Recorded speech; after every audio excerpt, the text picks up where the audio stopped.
2026년에 송광사 성보박물관에서 하는 전시는 이제 기존의 본사인 송광사 유물을 계속 전시하기 때문에 이제 송광사 본사에 소속되어 있는 말사의 유물을 전시하기로 이렇게 기획을 잡아서 지금 전시가 진행이 되고 있습니다. 이제 본사이다 보니까 기타 유물이 되게 많은데 이제 전시 공간의 한계상 다 보여드릴 수는 없고 바깥에서 일반 분들이 보기에 이렇게 상태가 괜찮은 것들 그리고 환경 영향을 좀 잘 받을 수 있는 유물들을 선정해서 지금 전시를 하고 있습니다. 첫 번째로는 고흥에 가면 이 나로도 앞쪽에 나로도에 근처 가까운 복례사라는 저희 송광사 말사가 있는데요. 역사가 그렇게 오래된 사찰은 아닙니다. 1935년에 신흥암으로 처음 건립이 되었고 그 이후에 복례사로 이름이 바뀌게 되었는데 이 복례사에 지금 소장되고 있는 유물들 같은 경우에 지금 보이시는 이 조그마한 목조 관음보살 재상하고 석조 외제선이 있습니다. 이 자세한 기록이 남아있지 않아서 이 불상들이 어떻게 이 고흥에 있는 복례사까지 오게 됐는지는 저희도 아직 다 확인은 못했지만 이 불상들에서 나온 복장이라든지 그리고 저기 걸려있는 불화에 써져 있는 화기들을 보면 이 불화들과 불상은 지리산 아래쪽에 그 화엄사가 있는 사건 화엄사에 지금 현재 말사로 되어 있는 천은사의 산내 암자리에서 이 복례사까지 오게 된 사연이 있습니다. 그 당시 저희가 그냥 정확한 기록은 없고 제가 추측하는 바로는 아무래도 한국 전쟁 때 지리산에서 공비라든지 이런 공비 토벌이라든지 이런 부분들이 이루어지면서 하차들도 그 피해를 입을까봐 피난간 상황에서 고흥까지 내려오지 않았을까 이렇게 추측을 하고 있습니다. 지금 옆에 보이는 이 석조열애자상 같은 경우는 복장 유물이 없어서 정확히 만들어진 시기는 알 수가 없고요. 이제 그 옆에 있는 목조 관음보살 대상에서는 복장으로 이제 발언문 한마디로 해서 이 불상을 왜 만들었고 언제 만들었는지 또 누가 만들었는지에 대한 기록이 적혀 있는 게 발언문인데요. 그 발언문이 나와서 정확하게 알 수 있게 되었습니다. 이 불상은 1708년에 이 천은사의 산암자였던 성존 수도함에 봉안했던 불상입니다. 이 두 불상을 놓고 비교해 보면 이 열애자상하고 이 관음사상하고 얼굴 상호 부분이 상당히 유사한 걸 알 수가 있습니다. 그래서 아마 비슷한 시기에 같은 스님이 만들지 않았을까 추측은 합니다만 어쨌든 복장이 없기 때문에 저희가 함부로 단언을 할 수는 없습니다. 그리고 옆에는 이제 복례사 신중도 불화가 있습니다. 여기는 지금 1776년에 조성된 복례사 신중도 불화인데요. 여기 화기에 써있는 내용을 보면은 민희하고 내숙 스님이 이 그림을 조성해서 봉안을 했습니다. 이제 지금 현재 전라남도 유형문화유산으로 지정이 되어 있는데요. 그 이유 중에 하나는 지금 가운데 제석과 범촌을 중심으로 해서 아래쪽에는 이제 신장의, 그러니까 무장의 형태의 모습인 신장들이 배치가 되어 있습니다. 근데 이 18세기 후반에 가면 이 신중도에서 중심인 제석과 범천에서 이제 무장의 모습을 하고 있는 위태천으로 많이 옮겨가거든요. 그러니까 그 이전에 이 신중도의 전통적인 모습을 보여주는 게 있고 또 이 색감이라든지 여러 가지 부분에서 그 우수성을 인정받아서 전남 유형문화유산에 지정이 되었습니다. 다음은 고흥에 있는 송광암이라는 저희 송광사 사찰입니다. 이 송광암 같은 경우는 저희 송광사하고 이름이 유사하시죠. 이게 이제 보조국사 스님이 송광사를 또 저희 본사인 송광사를 창건하고 또 고흥 쪽 거봉도 가셨을 때 암자를 창건했다라는 내용이 전해져 있어서 그렇게 이름이 불리고 있습니다. 근데 이제 아무래도 작은 사찰이다 보니까 이 사찰의 기록들이 자세히 남아있지 않고요. 이제 일부 역사서 같은 일부 기록들에 1784년 뭐 이런 식으로 조선 이제 후기 와서 중창을 했다라는 내용들이 조금씩 남아 있습니다. 이제 현대에 들어와서는 이제 원공 스님께서 이 다 허물어져 받은 사찰을 다시 이제 불사를 일으켜서 지금의 모습을 하고 있지만 아무도 안 자다 보니까 큰 규모의 사찰들은 아닙니다. 이 송광암에는 현재 그 보물로 이제 지정이 곧 되는 이 극락전에 새 불상이 묻혀져 있습니다. 불상은 지금 이제 송광암에 묻혀져 있고요. 그래서 저기 사진으로만 이렇게 보여드리고 있습니다. 그리고 그 불상들 내에서 역시 이제 복장물들이 출토가 됐는데요. 이 불상들이 동시에 만들어진 게 아니라 각각 따로따로 만들어져서 송광암에 이렇게 모셔지게 된 좀 사연들이 있습니다.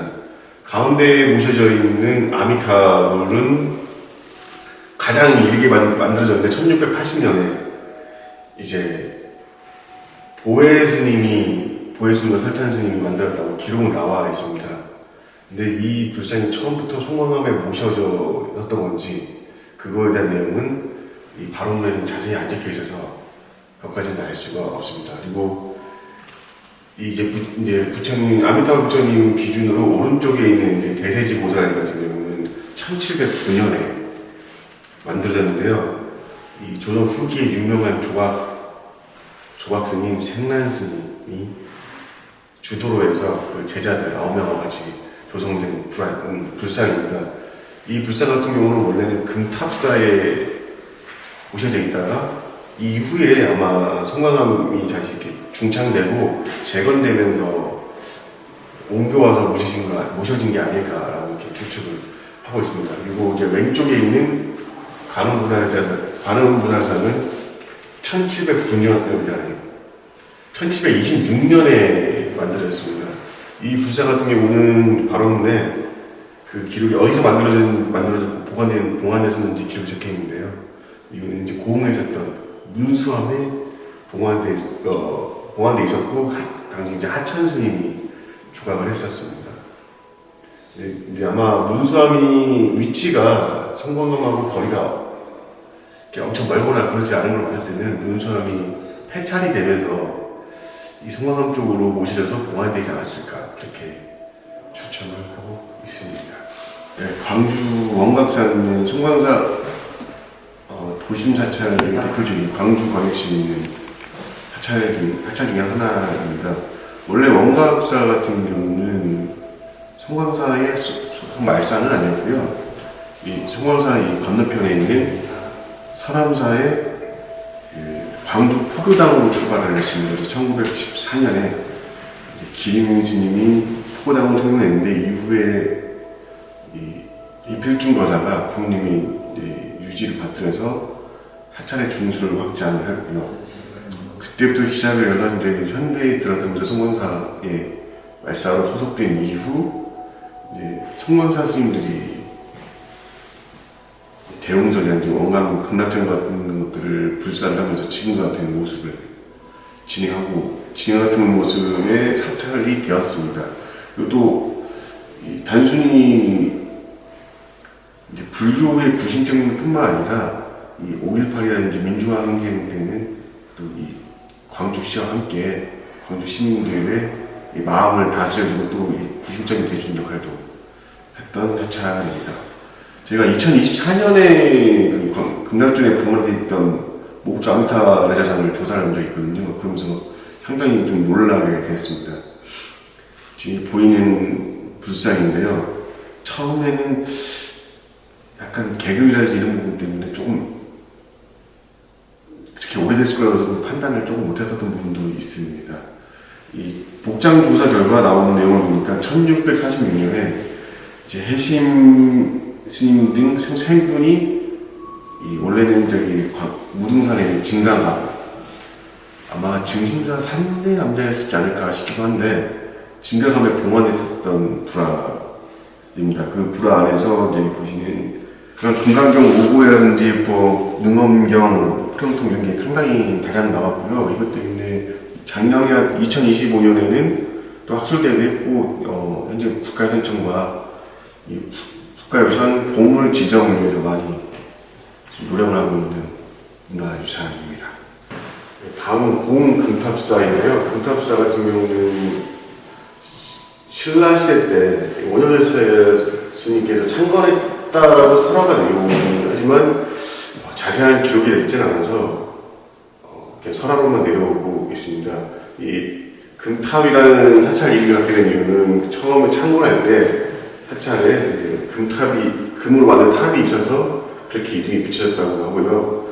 이제 고려시대까지의 기록은 거의 남아있지 않아서 내용을 알 수가 없고, 조선시대 때 남아있는 기록에 따르면 1597년 이제 임진왜란 이후에 다시 정유재란으로 외국인 일본이 침략을 했을 때 그때 이제 큰 피해를 입고 사찰이 불탔다는 기록이 남아있습니다. 그 이후로 이제 1600년 92년이라든지 그리고 1767년 이렇게 중간중간 화재로 정박들이 불타고 또 다시 중건했다는 기록들이 여러 개 남아 있습니다. 현재는 금탑사에 남아있는 문화유산 중에서는 1778년에 비연하고 쾌연 스님이 조성한 개불이 이제 보물로 지정되게 남아있습니다. 비연 스님하고 쾌연 스님은 조선 후기 전라도와 충청도 이쪽 아래쪽에 활동했던 대단한 화승인 의겸 스님의 제자들이었고요. 그러고 이제 송광사에 이분들이 만들어진 불화들도 많이 남아 있습니다. 대표적으로 지금 송광사의 정체성이 16구사 진영을 그리셨던 분들도 이 비연 스님하고 쾌연 스님인데요.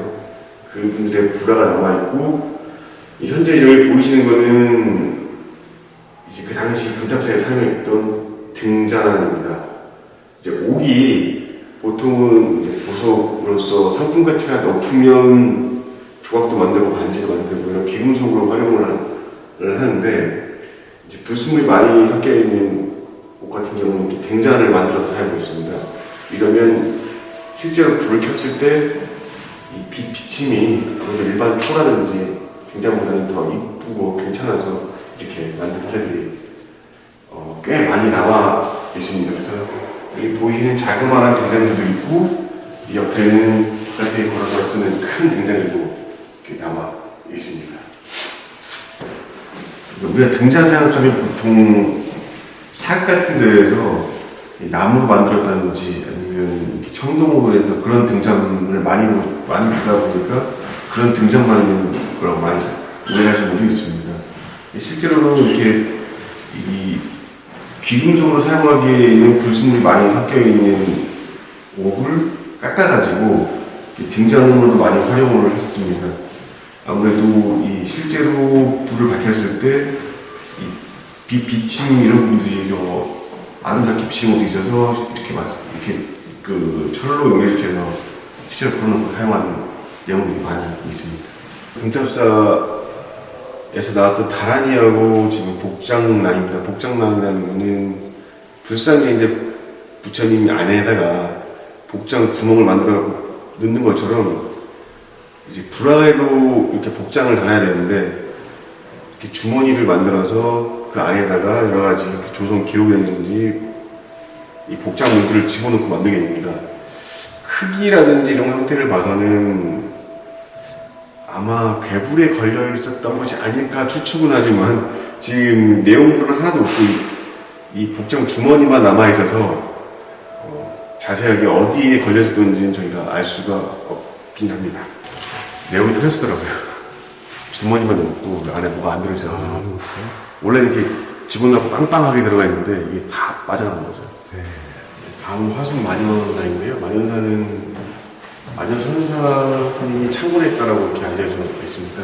그 관련 내용은 송광사 제6세 국사의 원감사 스님의 원감록에도 등장하는 내용들이 있는데, 그래서 아마 만연사가 늦어도 13세기 초반에는 창건이 되지 않았나 이렇게 추측해 볼 수가 있습니다. 한때는 대웅전이나 시향전 나한정 여러 정각들이 있었고 도감에 여러 불상도 조성이 됐었는데요. 이 1790, 조선 후기인 1793년에 큰 불이 나서 대부분 소실을 됐고, 또 이 일제시대 거치고 또 이러면서 또 화재 이런 부분들이 발생하다 보니까 많이 퇴락을 했었습니다. 그러다가 이제 가장 최근에는 1950년에 불렀던 항전쟁 때, 그때 크게 피해를 입어서 절이 이제 거의 쇠락의 지경에 와서 있는데요. 1978년부터 철안 스님이 이제 준수를 시작해서 2000년대에 대형을 새로 짓고 현재 이제 모습으로 불사가 진행이 되었습니다. 만연사에 있는 문화유산 중에서는 대표적으로 괴불이 있는데요. 현재 그 괴불이 지금 고물로 지정이 되어 있고요. 그러니까 만연사를 불사하면서 그 내부 터에서 나왔던 여러 가지 도자기 파편들이라든지 기와들 출토가 되었습니다. 그리고 또 만연사가 이 불사를 하면서 실제로 이제 다란이 판들도 많이 만들었었거든요. 제가 다란이로 찍힌 인경된 것들은 많이 봤지만 판을 본 경우는 저희 같은 경우는 많지가 않은데, 만연사는 이렇게 수구 대병을 다란이하고 탑다란이, 인간병 탑다란이 목판을 제작을 해서 실제로 사용을 했던 내용들이 나오고 있습니다. 이 만연사의 역사가 좀 오래됐다고 할 수 있는 거는 이 출토된 박사라든지 기와 파편이라든지 무전히 파편으로 알 수 있는데요.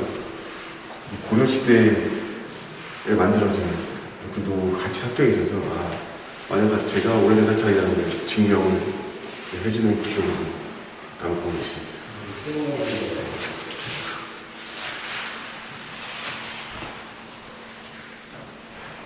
광주 자원사는 오래된 사찰은 아니고요. 일제 강점기에 창건된 사찰입니다. 원래는 무등사 현보봉 아래에 처음 만들었다가 지금의 위치로 이전을 했는데요.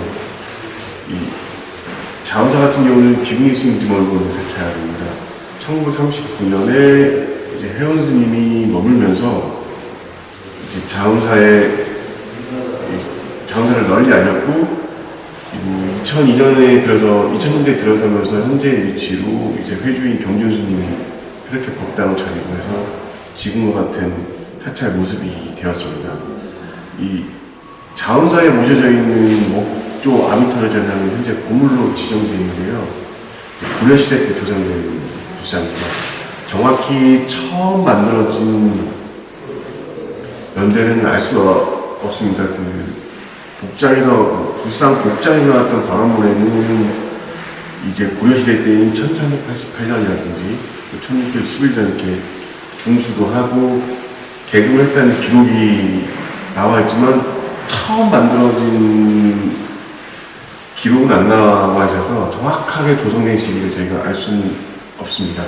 다만 이제 복장으로 있었던 수구다란이랑 금강경 등이 인경됐던 그 기록들을 추정했을 때는 적어도 1388년 이전, 그러니까 개금했다는 1388년 이전에는 만들어졌다는 걸 확실하게 알 수가 있습니다. 자원사 목조 아미타르 자상에 나왔던 복장들이 상당히 많았습니다. 경전부터 시작해서 다란히 여러 가지 직무들이 나왔었는데요. 이 보이시는 이제 다란이 보이시는 이렇게 원에 크게 그려져 있는 범자가서에 있는 다란이입니다. 여기 대수 다란이라든지 보여빛 진원이라든지 이런 여기는 지금 전시되어 있는 거는 상태가 좋은 몇 장만 보여지만 여러 장이 나왔고요. 그리고 또 은으로 만들어졌는데 금으로 도금한 가사 장식도 복장에서 나왔습니다. 그 외에 고려시대 때 만들어진 이제 금강 반야라는 일경, 그리고 이제 솥잡은 몇 분 연합병 정도 나왔고요. 자그마치만 이제 경각들도 고려시대 때 만들어진, 고려시대 때 만들어진 불상이라는 걸 잘 보여주는 여러 가지 복장물들이 나와서 이 불상의 조성식을 어느 정도 유추해 볼 수 있는 근거가 되는 것 같습니다. 광주에 있는 오래된 고창이 증심사입니다. 증심사는 신라시대 때 최감선사 스님께서 창건을 했다고 전해지고 있고요. 그다음에 고려시대 때 해조국사 스님이 중창을 시작하셨고, 이제 조선시대에 들어서 또 당시 광주 목사였던 김방 후원으로 500정이라는 데는 중창되고 이렇게 중창되고 흘러왔습니다. 다만 이제 정미전환 때 다시 화마를 불탔었고요. 또한 한국 전쟁 때 또 한 번 전쟁의 영향 여파로 인해서 불타다 보니까 절이 쇠락이 한 번 됐었습니다. 이후에 현대에 들어서 1971년 이후에 대웅정을 복원하고 여러 정각들을 세워서 오는날에 잊어보고 있습니다. 증심사에서 대표적인 유물로는 이제 철조 길드라고 자상이 공으로 지정되어 있고요. 광주광역시의 문화유산으로 지정되어 있는 3층 석탑이라든지 석조 보살 입상이라든지 500점 같은 그런 문화유산들이 이제 남아 있습니다. 지금 증심사에서 저희 통광사에 기탁기에 있는 문화유산 중에 대표적인 게 이 아까 보는 두 분의 초상화입니다. 이 두 분은 네 분이신데, 저기 남자 어르신은 이제 정만재 사사님이고요. 그의 부인이었던 하동정 씨 부인의 진영입니다. 저희 처음에 이 유물을 조사할 때 사찰에 웬 일반 분들의 진영이 있나, 이렇게 초상화가 있나 이렇게 의아했었는데요. 그 자세한 기록이 남아있지 않지만 이 증심사 스님의 말씀에 의하면 일제강점기 때 증심사가 이제 증심사를 다시 불사해서 복구하는 과정 중에 이 정만재 스님의 정씨 집안에서 많은 돈을 줬다고 합니다. 그래서 그분들의 이 공덕을 기리기 위해서 증심사 사찰에 보관하고 있었고요. 특히 이제 조사하다 보니까 더 확실하게 보면 이 두 분의 초상화를 그린 화가가 매우 유명한 겁니다. 조선 말에 왕실 화사, 도화사의 성격에서 왕실 화사로 유명했었고, 또 왕의 어진이 그랬던 석지 채용씨라는 분인데요. 그분은 이제 고종의 초상화도 그릴 만큼 인정받았던 화가였습니다. 그분이 조선이 일제에서 강경 합병된 이후에 낙향을 해서 고향이 전북에 가면 익산 지역의 고향이신데 그 익산을 중심으로 활동하면서 그림을 좀 그리시게 됩니다. 그분이 낙향을 해서 그렸던 일반분의 초상의 그림입니다. 그래서 그 가치가 대단히 높은 그림들입니다. 다음은 청관사입니다. 청관사는 장흥에 가면 청관산에 위치한 사찰이 오래된 고찰인데요. 신라 때 창건된 화엄정 계열의 사찰입니다. 그 이후에 그 주변에 있던 그 장보고의 청예진과도 관련이 되어 있고요. 또 고려 말에는 이 지역의 남해 쪽에 창건했던 이 외부들에 의해서 큰 피해를 보게 됐던 사찰입니다. 조선시대에 들어서는 천태종의 스님이었던 행호 스님에 의해서 중창이 됐었고요.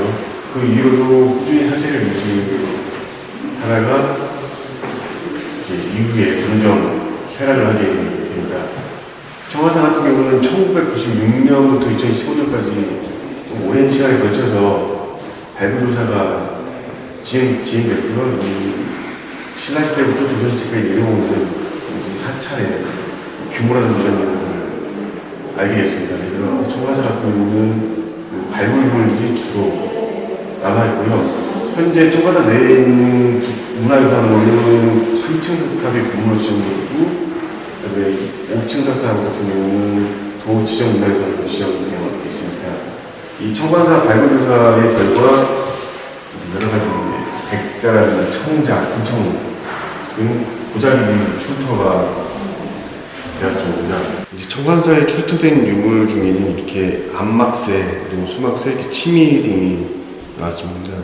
옛날 고려시대라든지 조선시대에 보면 어쨌든 처마의 끝에 마지막을 장식하는 막새 기와들에 글씨를 새겨서 언제 만들었다든지 또 어느 분이 시주를 했다든지 이런 내용들이 나옵니다. 비록 이렇게 파편밖에 남지는 않았지만 이 기와의 모습이라든지를 통해서 이 청관사의 역사적인 내용을 추측해 볼 수가 있고요. 여기 보이시는 거는 이제 연꽃 무늬로 마무리가 된 수막새 결입니다. 중앙에 있는 거는 침이라고 해서 전과 건물의 왼쪽 끝에 장식하는 일종의 조각상이라고 이해하시면 편할 겁니다. 일단 이런 그 안막새라든지 수막새 그리고 이 치미의 이 조각 문양 형태가 이제 여기 지금 같은 경우는 고려시대에 주로 형행했던 그런 문양들입니다. 지금 앞에 보이시는 불상은 비록 이 머리 부분이 파손되고 몸의 오른쪽 부분이 많이 파손이 되어 있지만 이 돌로 만든 약사 불자상입니다. 그 약사 부분은 어떻게 알게 되냐면은 가운데 보시면 손 모양이 보이시죠? 그 위에 약학 같은 동그란 모양이 표현되어 있습니다. 그래서 약사 불로 만든 조선일관 불상인 걸 이제 알 수 있었습니다. 뒤에 있는 불화는 청관사 응진전에 봉안됐었던 석가모니 후불탱입니다. 1891년에 금호당 약효 스님이 조성한 건데요. 금호 약효 스님은 조선시대부터 시작해서 일제강점기 현대를 이어주는 이 시기에 화승으로 많이 알려주신 스님입니다. 특징적인 걸로는 응진전에 묻혀졌다는 하면 보통 다른 사찰들 같은 경우는 응진전에 오시면 가운데 주불인 석가모니 부처님의 그림과 함께 신나한의 그림도 많이 그려지는데 별도로 이 청관사 응진당에 있었던 이 불화 같은 경우는 이 신윤나한들을 모두 한 폭에 다 담아서 그림을 그렸다는 좀 특징이 있습니다.